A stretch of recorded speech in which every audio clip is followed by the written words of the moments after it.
Welcome to Watch Cozy Channel, and welcome to the Deep Dive. This is where we take source material, dive right in, and pull out the key insights for you. And today, listener, this deep dive is really focused on helping you understand the significance of how a new pope gets elected. We're working from some really interesting discussion points about the whole process, the history, the traditions, all of it. Our mission, basically, is to unpack these fascinating traditions, the historical background, and why this process for choosing the leader of over 1 billion Catholics, a process without a direct vote from the members, is still so relevant. Okay, so let's maybe kick things off. What exactly is a pope? Right, so at its core, the word pope just means father. Simple as that. Oh, well, Yeah. And interestingly, it wasn't always just for the Bishop of Rome. Way back, maybe until the 8th century or so, other bishops, even some priests, could be called pope. oh, really? I didn't know that. But then, around the 11th century, it really got locked down, became exclusive to the Bishop of Rome. And that's how it's been ever since. And this Bishop of Rome, well, they're also the ruler of Vatican City, which is quite unique. Unique how? Like a tiny country. Exactly. It's an absolute monarchy right there in Europe. An absolute monarchy, but not one you inherit, right? They don't pass it down father to son. No, definitely not. It's based on election, which is a pretty key difference from most monarchies. Yeah. It kind of makes you think. I read somewhere there's a bit of a parallel maybe to how the leader is chosen in the Islamic Republic, like a committee picking someone from within. That's an interesting comparison. There's definitely that element of an internal group selecting leader rather than, say, a popular vote or lineage. And who can be pope, like theoretically? Well, theoretically, any baptized Catholic man. Seriously, just any guy. On paper, yes. Yeah. Any baptized male Catholic.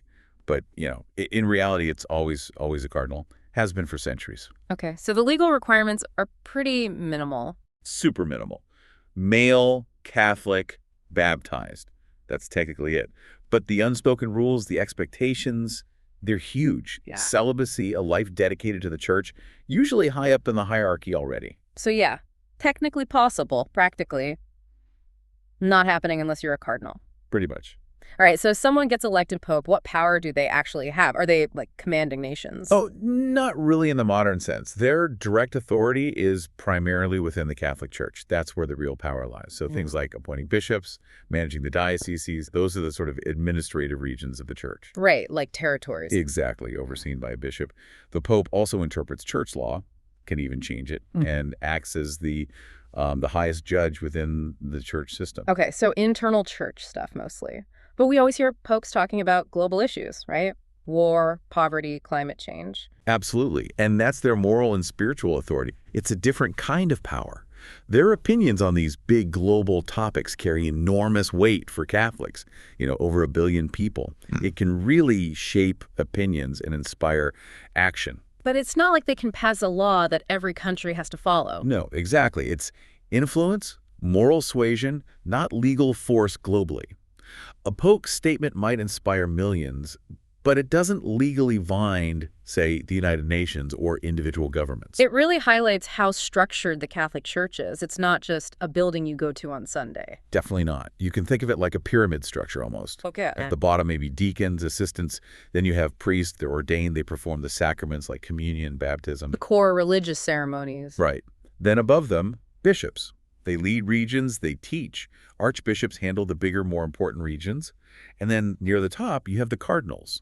They're key advisors to the pope, and crucially, they're the ones who elect the next pope. And these cardinals, just to be clear for you listening, they're usually bishops themselves, right? Appointed by the pope. Yes, typically. They're high-ranking clergy, often already bishops or archbishops, given this extra title and responsibility by the pope, including that huge job of electing his successor. And this whole setup, this hierarchy, it's quite different from, say, Protestant churches. Oh, very different. Protestant denominations generally don't have that single central authority figure like the Pope or that kind of rigid hierarchy. And the Orthodox churches, while they have bishops and hierarchies, they don't recognize the Pope's authority over them. So this centralized structure is really a defining feature of Catholicism. Okay, got it. So let's dive into the election itself, the conclave. It wasn't always this group of cardinals locked away, was it? No, not at all. The early church history is quite different. Back then, you often had councils of bishops choosing the next leader, and for a while, the people of Rome, even deacons, had a say. They were involved. Oh, like the ordinary folks. To some extent, yes. But that started to change. Over centuries, the laity, the non-clergy members, were gradually excluded. By around the 7th century, it was mostly the clergy bishops, priests doing the electing. Why the change? Why cut out the lay people? It's complex, lots of factors. Part of it was the church trying to define its own authority, keep things orderly, maybe reduce outside political influence, ensure independence. So fast forward to today. We have the conclave. Cardinals under 80. Right. Only cardinals under 80 years old, appointed by a pope at some point. They form the College of Cardinals, and they are the ones who meet in secret at the conclave to elect the new pope. It feels so undemocratic, especially now in the 21st century. It absolutely is from a modern Western perspective. There's no popular vote, no campaigning in the way we understand it. The argument often made within the church is that it's guided by the Holy Spirit, not popular opinion, and it preserves the election from, well, politics. But politics definitely used to play a role, right? You mentioned outside influence. Oh, hugely. For centuries, Roman nobles, powerful families, Holy Roman emperors, later kings and emperors of Europe, they all tried to stick their oar in. Stick their oar in, like suggesting candidates. Or more. More than suggesting. There were times monarchs claimed a veto power. Like they could literally block someone from becoming pope. Get out. Really? Yeah. The famous example is Emperor Franz Joseph of Austria-Hungary. In 1903, he actually used a veto to stop a certain cardinal from being elected. Wow. That's incredible. An emperor saying, nope, not him. It shows how tangled church and state power used to be. And the College of Cardinals became the official electing body when, you said 12th century? Yeah, the 12th century is when it got more formalized. But even that didn't stop the drama. You had periods with anti-popes, basically rival claimants to the papacy, major scandals involving bribery, especially around, say, the 1500s. It wasn't always this smooth, sacred process. Sounds like it. Any claims of, like, divine intervention in those messy ones? Well, the ideal is divine inspiration, but yeah, historical accounts suggest other factors were often at play. Bribery was a big one sometimes. Okay, let's talk rituals. When a pope dies, there are some really specific, almost theatrical traditions, aren't there? There are some very striking ones, yeah. That image of the cardinal tapping the pope's forehead with a silver hammer to confirm death. Is that still done? It's debated how literally, or if it's still practiced exactly like that, rituals evolve, but it symbolizes that confirmation. Then, the Pope's official seal and his fisherman's ring are broken. The fisherman's ring? Yeah, it's a symbol linked to St. Peter, who was a fisherman, considered the first pope. Breaking it signifies the end of that pope's reign, his authority. Okay. So, pope is confirmed deceased, ring is broken. What next? Then there's a 9-day mourning period, the Novem Dies. During this time, the cardinals, who were in Rome, start holding preliminary meetings, sort of general congregations. The conclave itself, the actual election meeting, typically begins 10 days after the Pope's death, once the cardinal electors have gathered. And they all swear an oath. A very strict oath of secrecy. They promise not to reveal anything that happens inside the conclave. They're basically sealed inside a section of the Vatican. No contact with the outside world. Locked in until they have a pope. And the smoke signals. That's probably the most famous part. Definitely the most visual. Black smoke means no decision. White smoke means a pope has been elected. How do they vote? They vote by secret ballot.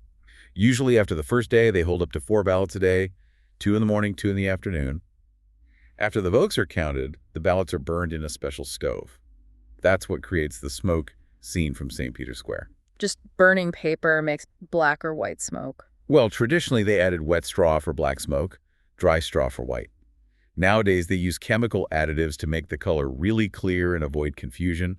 Sometimes church bells ring, too, to confirm an election. And how many votes does someone need? 2/3 plus 1 majority. So a pretty strong consensus is needed. Why such a high bar? 2/3 plus 1 seems very specific. Historically, it was to try and ensure the elected pope had broad support among the cardinals, to avoid deep divisions or someone getting in with just a narrow faction backing them.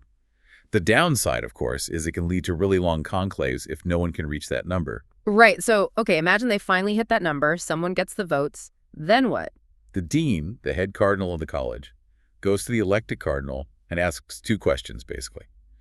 Do you accept your canonical election as supreme pontiff? And if they say yes? Then he asks, by what name do you wish to be called? Ah, the choosing of the name. How does that work? Is it like picking a superhero name? Sort of, but with more weight. It's a personal choice, but it's hugely symbolic. A new pope might choose a name to signal continuity, like John Paul honoring John XIII and Paul VI, or they might pick a name like Benedict, maybe thinking of Saint Benedict, the founder of Western monasticism, or Pope Benedict XIII from World War I era, or Gregory linking back to reforms. It sends a message about their intended papacy. Interesting. So they choose the name. They choose the name, they accept. And then comes the big announcement. Habemus Papam. Exactly. From the central balcony of St. Peter's Basilica. Habemus Papam. We have a pope. Yeah. Then the senior cardinal deacon announces the name of the elected cardinal and the papal name he's chosen. And then the new pope himself comes out onto the balcony and gives his first blessing, the Urbi et Orbi, to the city and the world. It's a huge moment. And you mentioned these rules. The locking in came about because elections used to take ages. Oh, yes. There was one infamous election in the 13th century in Viterbo that dragged on for nearly 3 years. 3 years? How did they survive? Well, the locals got so fed up they eventually locked the cardinals in, restricted their food to bread and water, and even tore the roof off the building. That kind of pressure led to stricter rules for future conclaves to speed things up. Wow. Okay, desperate times. So those historical rules about, like, limiting food and communication, they were serious. Very serious. Penalties could even include excommunication for breaking the secrecy or rules. It just underlines how vital the church considered protecting the integrity, or at least the conclusion, of the process. Now, stepping back a bit, the history of the papacy isn't all solemn rituals. There have been some, let's say, less than saintly popes, some real Oh, characters. absolutely. History is, well, history. You find all sorts. There are stories, some perhaps embellished over time, but rooted in events. Like a pope who supposedly had his dead predecessor dug up, put on trial. Wait, put a corpse on trial? The cadaver synod, yes. Pope Stephen VI versus Pope Formosus. Yeah. Wild stuff. There were popes who resigned, which is rare but happens, and one who was later imprisoned. There was reputedly a very young pope, maybe only a teenager, known more for immorality than piety. And the legend of Pope Joan, the female pope. Ugh, Pope Joan. That's a fascinating one. Most serious historians today think it's a legend, likely originating centuries after she supposedly lived. But the story itself, about a woman disguising herself as a man and rising to become pope, has persisted for ages. It tells you something about maybe anxieties or perceptions of the papacy at certain times. Right. It reminds you these were real people, flaws and all, in this incredibly powerful position. Exactly. And for a long time, those people were overwhelmingly Italian. Very much so. Something like over 80% of all popes have been Italian. Why so many? Well, Rome is in Italy. The Vatican is in Rome. The church's administration was historically centered there, dominated by Italian clergy and nobility for centuries. It just became the norm, almost the expectation. But that's changed more recently. It has. There was one pope believed to be of North African Berber descent very early on, but really the modern shift started dramatically with Pope John Paul II. From Poland. Big deal at the time. Huge deal. First non-Italian in something like 500 years. And then, of course, Pope Francis, who just passed away recently. He was Argentinian, first from Latin America, first from the Southern Hemisphere, first non-European since the 8th century. That really reflects the church becoming more truly global. It makes sense. Now, have these elections always been peaceful? You mentioned bribery, but actual violence? Sadly, yes, at various points in history. Yeah. Particularly in Rome itself. Elections could spark intense factionalism among noble families or the populace. Sometimes it spilled into riots, street fighting. It wasn't always just cardinals praying quietly. The stakes felt very high, locally and politically. And the papacy has navigated some huge world events. Pope Pius XII during World War II, that's still really debated, isn't it? Extremely debated. It's very complex. On one hand, the Vatican under Pius XII maintained neutrality officially. They did help hide and rescue many people, including thousands of Jews in Rome and elsewhere. There's documentation for that. But the criticism is about his public statements, or lack thereof. Exactly. The main controversy surrounds his public silence. His decision not to explicitly condemn the Nazi atrocities, particularly the Holocaust, while they were happening. Historians argue fiercely about his motives. Was it fear of worse reprisals? Diplomatic caution? Anti-Semitism? Moral failing? There's no easy answer, and different people looking at the same evidence come to different conclusions. There's also the post-war aspect concerning help given to some escaping Nazis, which adds another layer. A very difficult legacy. Then you get Pope John Paul II, who seems much less ambiguous in his world role. Yes, John Paul II was a towering figure on the world stage. Yeah. Being Polish, having lived under Nazi occupation and then communism, gave him a unique moral authority when speaking out against the Soviet bloc. He traveled constantly. Everywhere. He had this global presence. His role in bolstering spirits in Poland and Eastern Europe during the Cold War is widely seen as significant. The KGB apparently viewed his election as a major threat. And he survived an assassination attempt. Yes, in 1981. He also really pushed interfaith dialogue. Meeting with the leader of Iran, President Khatami, was a notable moment, and eventually he was made a saint by Pope Francis. Which speaks to his impact within the church itself. Absolutely. His canonization confirmed his lasting significance for Catholics. And Pope Francis, the most recent pope until his passing, he seemed very focused on current issues. He definitely was. Francis engaged directly with things like, climate change. His encyclical Laudato Si's was huge. He spoke often about poverty, migration. He made gestures towards LGBTQ plus Catholics, talked about the role of women, even opened discussions about potentially allowing married priests in some regions. Did those discussions lead to big changes in church law? Not really major legal shifts on those controversial points, no. There was a lot of discussions, synods, reports, but the core doctrines didn't fundamentally change. But he changed the tone for many. He also spoke out very strongly on conflicts like the attacks in Gaza, calling for ceasefires and raising concerns about potential genocide. So he generated conversation, maybe some controversy too. Definitely both. His approach pleased progressives on some issues, worried traditionalists on others. He reflected, and perhaps amplified, the diversity of views within the global church. So looking at all this, despite secular trends, especially in the West, the Pope and the election process still seem incredibly important. Why is that? Well, first, the sheer size. We're talking about the leader of over 1.3 billion people globally. The Catholic Church is arguably the largest, most organized non-governmental institution in the world. So when the Pope speaks, or when a new Pope is chosen, it's major world news. It has social implications, cultural resonance, and yes, sometimes political consequences, even indirectly. The world just watches the Vatican during times like these. And Catholics themselves have different hopes for a new pope, right? Yeah. Oh, absolutely. You'll find a whole spectrum. Some hope for a pope who will continue Francis's emphasis on pastoral care and social issues, maybe push reforms further. Others are looking for a pope who will prioritize defending traditional doctrine, maybe be more conservative liturgically or theologically. Some focus on diplomacy, others on internal church discipline.